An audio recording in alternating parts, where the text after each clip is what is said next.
Good morning, students. We learned about our environment, and today we will learn the meaning of ecosystem. The word ecosystem is first used by an environmental A.G. Tinsley, and it is due to the interrelationship of environmental components. So, a self coordinated system develops in an environment which we call as ecosystem. Okay तो ecosystem क्या है? जहाँ पर कोई भी एक land ले लो, जहाँ पर एक दूसरे के कोऑर्डिनेशन से वहाँ जितने भी ऑर्गेनिजम्स हैं वो एक सिस्टम डेवलप करते हैं, इन्वायरमेंट का वहाँ का सिस्टम डेवलप करते हैं, और इसे ही हम इकोसिस्टम कहते हैं। और ये सबसे पहले जो है वो 1935 में A.G. टेंसले के द्वारा यूज़ किया गया था। According to him, the interrelationship of biotic and abiotic components in an environment form a system of continuous exchange of nutrients, energy, etc. ठीक है, बायोटिक और उस जगह पे जो भी, जैसे मान लो एक सिंपल लैंड का फील्ड या हमने एक पॉन्ड का फील्ड लिया है, तो वहाँ पर जितने भी बायोटिक और एबायोटिक फैक्टर हैं, biotic means living beings like plants and animals, and abiotic means non-living things like light, heat, temperature and soil etc. है ना। तो वहाँ पे जितने भी बायोटिक और एबायोटिक कंपोनेंट्स हैं वो उनका आपस में न्यूट्रिएंट एनर्जी के फ्लो के लिए, न्यूट्रिएंट के लिए, लिविंग बींग्स को न्यूट्रिएंट की ज़रूरत होती है। तो ये कहाँ से इसको अचीव करते हैं? डायरेक्टली या इनडायरेक्टली सोलर एनर्जी से, या वहाँ पर जितने भी एबायोटिक फैक्टर्स हैं वो जो है लिविंग बींग्स के लाइफ को इफ़ेक्ट डालती है। तो वो जहाँ पर वो एक सिस्टम बना हुआ है, लाइक हमने बताया पॉन्ड का एग्जांपल दिया, तो यहाँ पर जितने भी लिविंग बींग्स और नॉन लिविंग बींग्स हैं वहाँ पे जितने फैक्टर हैं वो एक दूसरे से रिलेटेड वहाँ पर एक इन्वायरमेंट का फॉर्मेशन होता है। तो ये यहाँ का जो इन्वायरमेंट है और यहाँ पे जितने भी लिविंग बींग्स और नॉन लिविंग बींग्स हैं जो एक दूसरे से कोऑर्डिनेट करके वहाँ पर एक इंटर रिलेशनशिप बनाते हैं, तो इसको हम कहते हैं ecosystem. And by collecting, comparing and analysing data collected of different parameters in the environment, we can predict and find out the effect of certain specific parameters on the environment। ठीक है, वहाँ पर जो भी वहाँ एक इन्वायरमेंट है उसमें जो हमने डाटा कलेक्ट किया है, उनमें कंपेयर किया है, एनालाइज किया हुआ है, तो उसके हिसाब से वहाँ का इकोसिस्टम के बारे में हम स्टडी कर सकते हैं। दस the study of inter relationship based mainly on exchange of nutrients and energy between biotic and abiotic components is the study of an environmental system or in short ecosystem।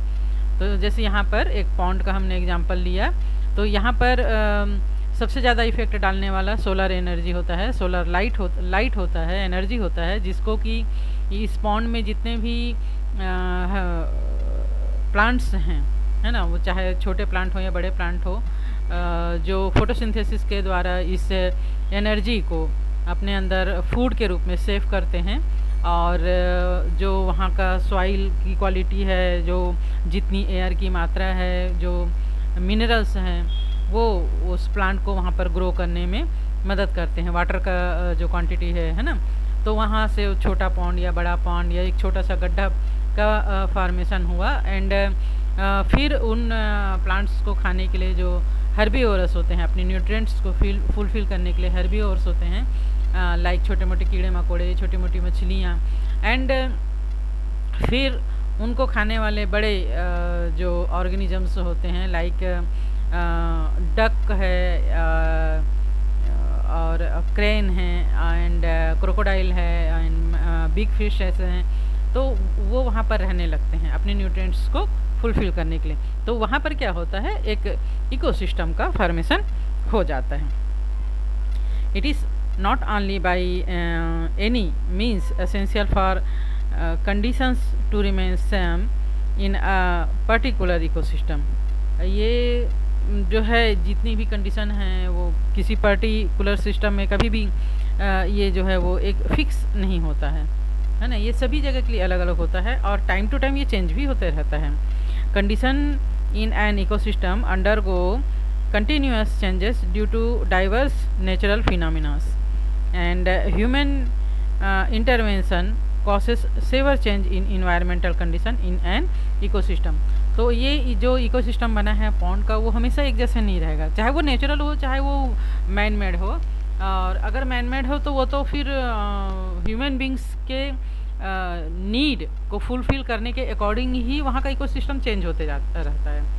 ठीक है, इसके अलावा वहाँ का जो फिनोमिनास है, जो नेचुरल फिनोमिनास है वो भी चेंज होता रहता है। जैसे हमारे यहाँ वेदर चेंज होता है ना, गर्मियों में पॉन्ड का वाटर जो है वो लेवल काफ़ी कम हो जाता है और या तो फिर ये पूरा सूख जाता है, तो वहाँ का इकोसिस्टम एक तरीके से पूरी का पूरा चेंज हो जाता है।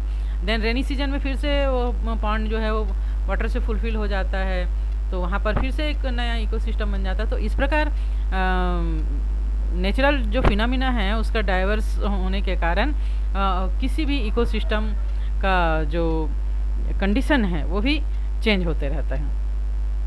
And we can study the ecosystem of diverse area of the environment like a tree, garden, farm, forest, etc. The habitat of Kani machli of Kutumsar Kao would be an ecosystem study if we make an attempt to study the interrelationship of biotic and abiotic factor of the habitat। आप लोगों ने 9th में कानी मछली, कुटुम्सर कैव and कानी मछली के habitat के बारे में पढ़ा।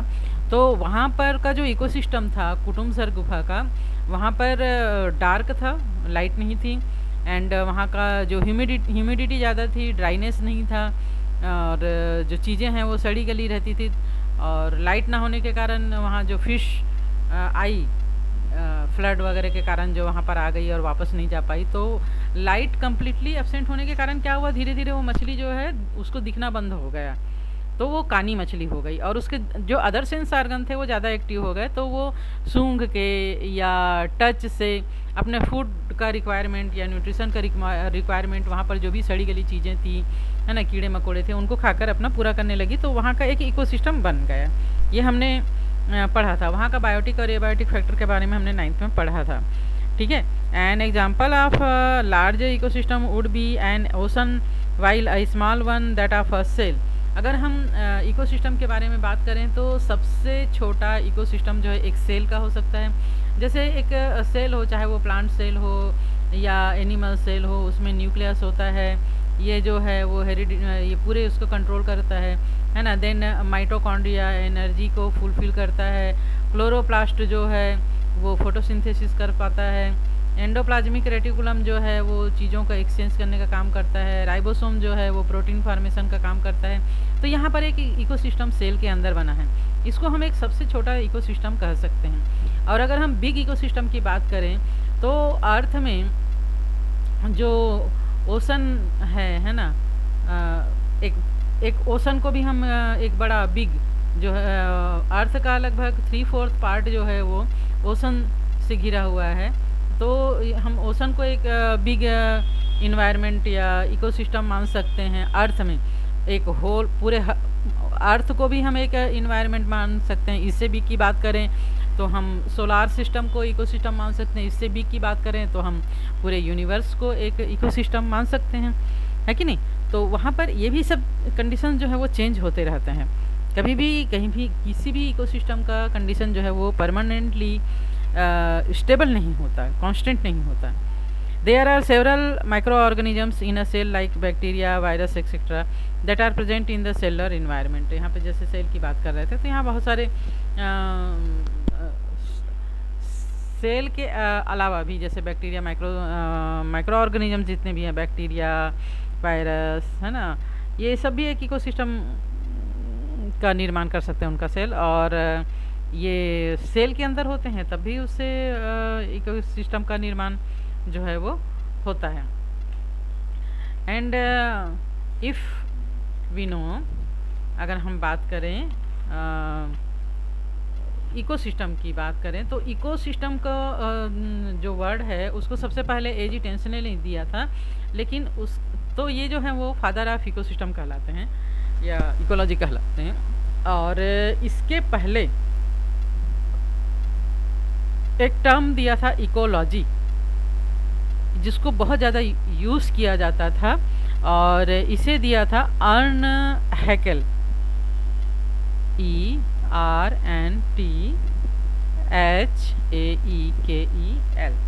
ठीक है। अर्न हैकेल ने सबसे पहले वर्ड दिया था इकोलॉजी, जिसको कि इस टर्म को सबसे ज़्यादा यूज़ किया जाता था, अभी भी यूज़ किया जाता है। And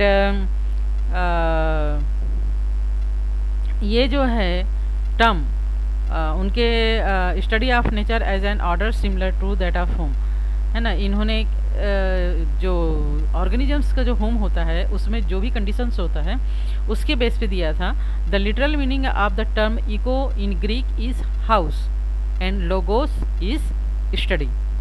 the definition of ecology was extended in the year 1869, ये जो है वो 1869 में दिया था, to the study of mutual independence between plants and animal as well as their environment.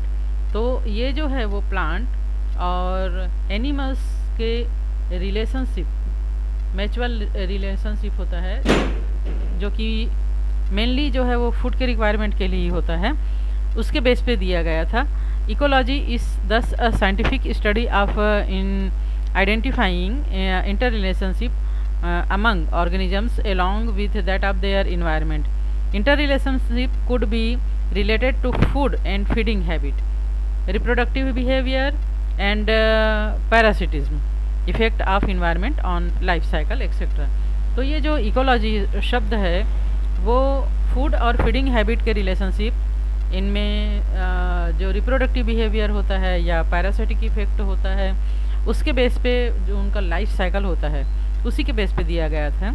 This and several other have been studied over time to understand more about inter relationship. तो आज हम इतना ही पढ़ते हैं। नेक्स्ट डे जो है हम इसके आगे का ecosystem of a rice plant farm के बारे में नॉलेज हम गेन करेंगे। So goodbye everyone.